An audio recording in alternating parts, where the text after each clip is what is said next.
new 27. And that is an answer to Malcolm. To be very precise, we need the digital part at the single market. The single market itself is old-fashioned. It is of the last century. And don't misunderstand me, I'm aware, like you are aware, that there is still a lot to do. But not only the single market, the digital single market. Having said that, Catherine really took a very nice message over. And that is, let's learn from our mistakes and failures, talking about when we were exploring and when we were promising the Lisbon program. And at that time, when we promised that, we couldn't fill in. We were saying that Europe would be the #1 in 2010, and we couldn't fill in. We know why it didn't function, why it didn't work. The group of Wim Kok and his friends were quite clear in explaining to us as politicians, to the council, and who was involved in that. So let's learn, please, that if you are promising something, you have to fill in and you have to take the consequences. And that is what is at stake talking about the digital agenda. I badly need all of you, and I badly need the council that is connected with the digital agenda, but I also need the leaders of the member states. Having said that, of course, when some of the member states, or anyhow members of parliament in member states, are a bit unrestful in thinking we should take our own initiative, like the country I pretend to know best, to be quite open to you. I'm not certain that I know the country now, for there are issues that I really don't understand, but that's a separate issue for during the drink.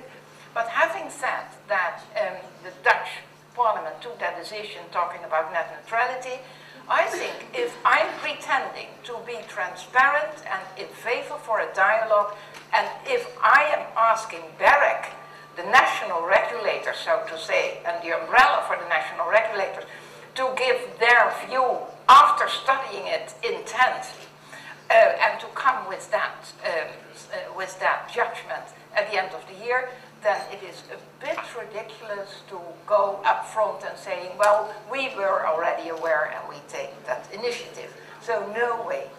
What is quite interesting, talking about the IPR, is the green paper on audiovisuals.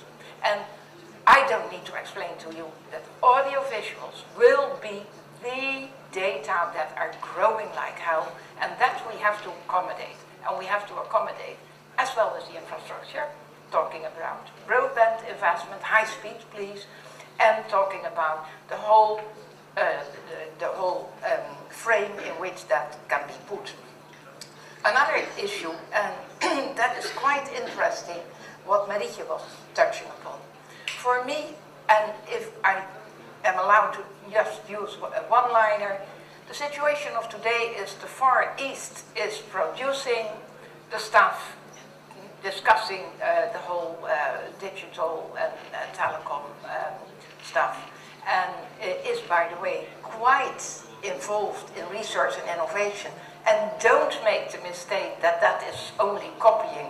They are far ahead and they are doing a great job in the research and innovation. So the Far East is that part, the Far West is the content provider, and we are the ones who are using our credit cards. You can't afford to use your credit cards if there are no economic activities, for I can assure you, you don't need to go to Greece to know that that is not making sense, and that is a short story at the end of the day. So we have to fill in the role of Europe, and especially talking about the economic position, and of course linked to culture, and of course linked to social welfare. But we have to fill in what type of role is Europe going to play in that whole new development. And then, and it is touched upon, Marietje did touch upon, Malcolm did touch upon, and Lambert did touch upon. Research and innovation is main in the whole area of the digital development. And we did a great job, but we are not communicating as we should. And that is one of my worries, so to say, and there I need you to communicate, and we have to do our job, no doubt about that. If there is a financial dark cloud, so to say, and if we are talking about the budget for the future of Europe, and if you are involved in that whole debate, and I'm aware what you are asking, and I'm aware that I don't need to plead in your parliament for getting attention for research and innovation, but we have to plead for the importance of research and innovation, and especially this connected with all those issues that are at stake for the position of Europe, that ministers of finance, that national governments of the 27 member states are indeed aware that this is the food for the chicken that is producing golden eggs. And if we are not giving the food, then we are making indeed one of the mistakes for the future.